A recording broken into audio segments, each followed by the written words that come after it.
This is Troy Swanson. I'm the department chair at the Moraine Valley Library, and we are at the first annual science fair held here in the library. Let's go see what we can learn. Okay, I'm here at the science fair, and it looks like you have your hands in some kind of white, goopy stuff. First off, what's your name? Samantha Reyes. And Samantha, what is this stuff that you're mixing up in this bowl? It's water and cornstarch. Okay, and so what is your science fair experiment, and what's it teaching us? It's teaching us that the air pressure can make it condense and it can make a solid, but then it can make a liquid with little pressure. That's pretty cool. So this is just regular cornstarch you can buy at the store. Yes, All right, so I could do this at home. exactly. Is this just cornstarch and water? Yes. Oh, cool. And is this for a class? Yes, for physical science. All right, great. Thanks. Nice display. Okay, and so I'm here with. Cynthia Gongora. Okay, Cynthia, and tell me about what your project is. So our project is about fertilizing pea plants with a more healthier alternative. Right now with our agricultural industry, we're noticing a lot of decreased nutrient value inside of our fruits and vegetables. So we wanted to find something that was a greener alternative, and we found this nettle tea. The stinging nettle tea is a plant that grows very abundantly, like weeds, so it's very accessible. And we figured that if it does work, people could use it in their gardens. And what we're finding, the first trial around, there wasn't a lot of control with the water and the concentration, but our second run now, the water, just simply out of just noticing the moisture of the water, which is just straight water, it's very dry. Our nettle tea is actually keeping a lot of the moisture inside of the soil. Our plants are also overall growing taller. They're growing greener. So we're hoping that at the end of our trial run, we'll have a possible solution for one of the biggest problems I think is going on in our trying to feed everybody, and just all of the use of the pesticides and the things that are just really affecting our environment. So this is a less toxic, more sustainable. Is it a fertilizer or is it? No, it is actually a plant. The stinging nettle tea is a plant that grows on itself, and then you can grind it up and make it into a tea, which you could actually drink as well. The tea is known to have a lot of vitamin A, B, and C, so we're also hoping that the plants will grow with a lot more nutrients as well. Gotcha. So I'm looking at it, and you have two trays, peas growing in both. One with the nettle tea, and the nettle tea really does. It looks like a glass of tea, like you did iced tea. Yes. And then next to it is a cup of water. So, all right, cool. So this is a good experience. Yes, it was. I actually we were chosen for the school to go off to STEM to go and show For the competition. for the competition, where the judges are for Argonne National Laboratory. So we're hoping we can bring a prize back to the school as well. Wow, that's great. So what class is this for? We actually did this for just STEM, but we are two of the people in our group are in Honors Biology 112. Oh, great. Okay, well, thanks for your time. This is a great experiment. Thank you. Okay, so I'm here with. Alia. Okay, and you are doing, I see the sign says Chem, is that Chem? We're in Chem 131. Chem 131, and what is your project? We did the cosmetics part, but we did a specific area for body butters. Okay, body butters, all right. And will I know what that is? Yeah, I mean, it's like lotion. Lotion, okay. Translated to stuff I can understand. Yeah, but it's like butter, so it's like, it's all essential oils. We use no like chemicals. It's all natural. And we did for each type of skin. So we have some for dry skin, for wrinkly skin, for oily skin, for acne skin. And so this is it's more sustainable, less chemical, No chemical. no chemical. Natural. We only use like shea butter, mango butter, coconut butter, and then like different oils. So some have coconut oil, some have grapeseed oil, depending on what kind of skin you have. Like each one does a specific thing for it. And Great. they all contain vitamin E. Okay, and so this is a nice opportunity to kind of apply what you've learned. Yeah, it is fun. I mean, we had to do some like heating process, melting process, and like freezing process in order to make it, because we did it from scratch. So, And does this get you to see commercial cosmetics in a different way? well, yeah, I mean, when you go buy a bottle of lotion from outside, you don't know what's in it. And even if you try to read it, I mean, I don't understand anything that's labeled on it. Great, okay, great. Well, let me jump over here with Sam? Sam. Yes. Okay, and tell me, you're also doing the cosmetics. Yes. Yeah, I'm doing a lip balm, which is basically a lot of stuff for your lips so your lips stay hydrated and smooth and healthy and just happy all around. Okay. And trying the same approach, no chemicals.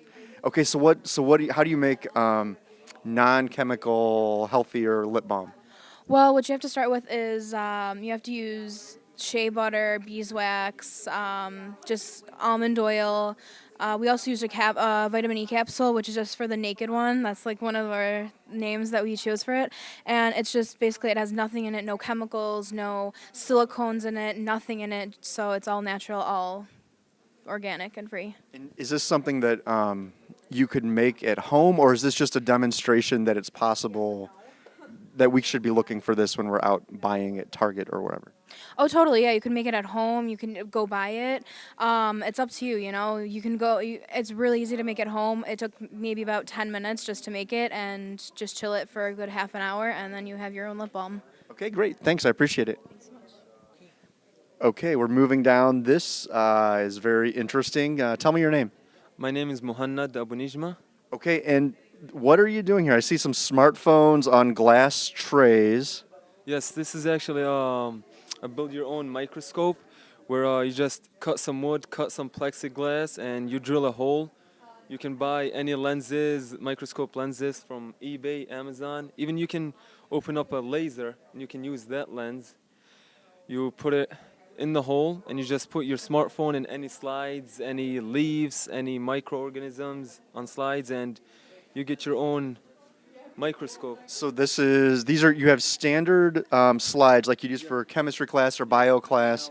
All of these from microbiology. All of these slides are from microbiology. Okay, and then you take a smartphone and you're using the cameras on the smartphone with the lenses to zoom in on the image. Yes, we're using the camera smartphones to zoom in on through the lenses, and you get a really clear pictures of the microorganisms. It's really nice and cool, and it's less than $20 to build. So. Nice, less than $20. So you're working to put the microscope manufacturers out of business. Yeah, exactly. And we're actually trying to send these to Africa to help them. They can't afford the hundreds or thousands worth of microscopes, so we're gonna try to send these to Africa, and they can use.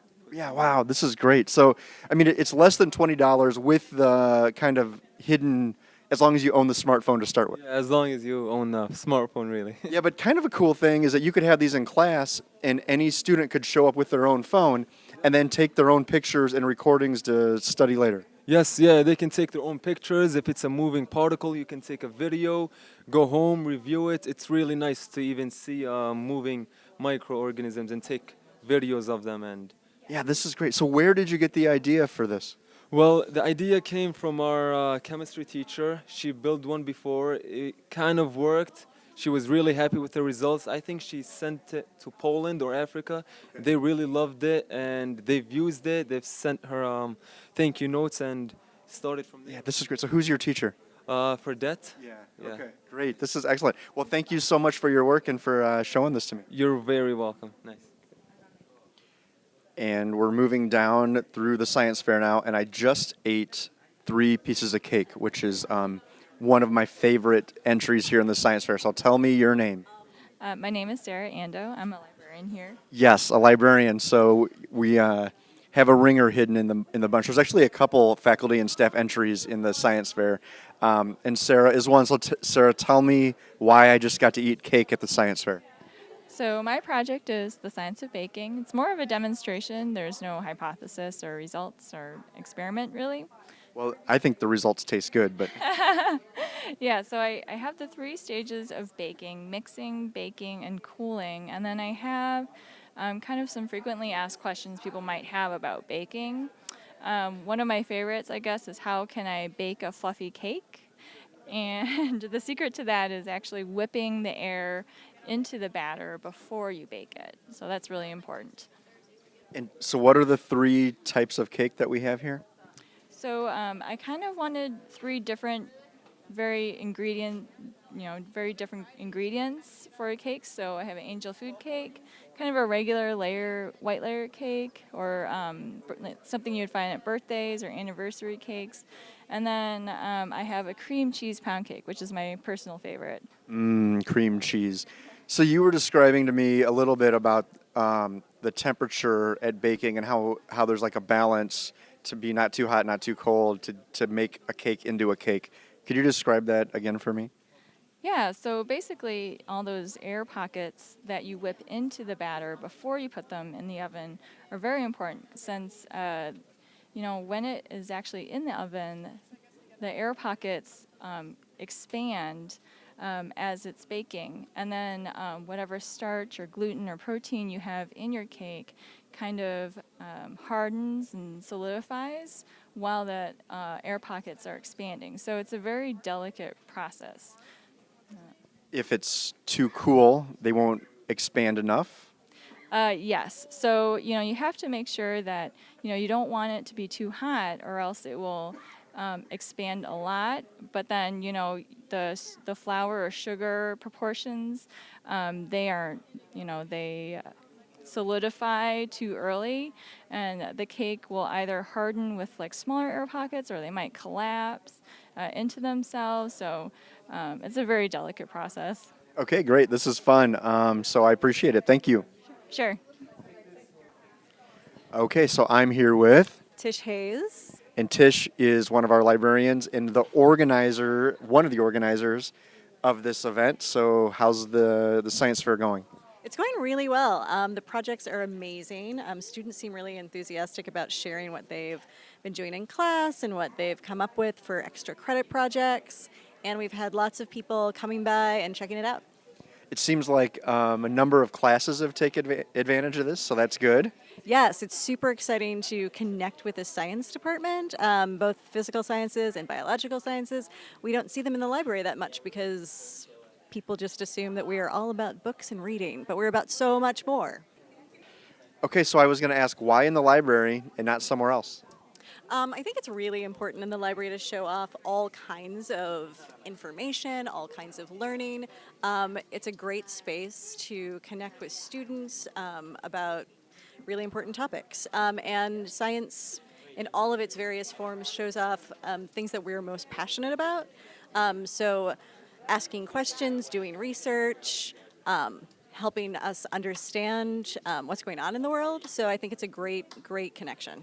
Yes, well, and this looks like a great success. So thank you, and we look forward to this into the future. Thank you, Troy.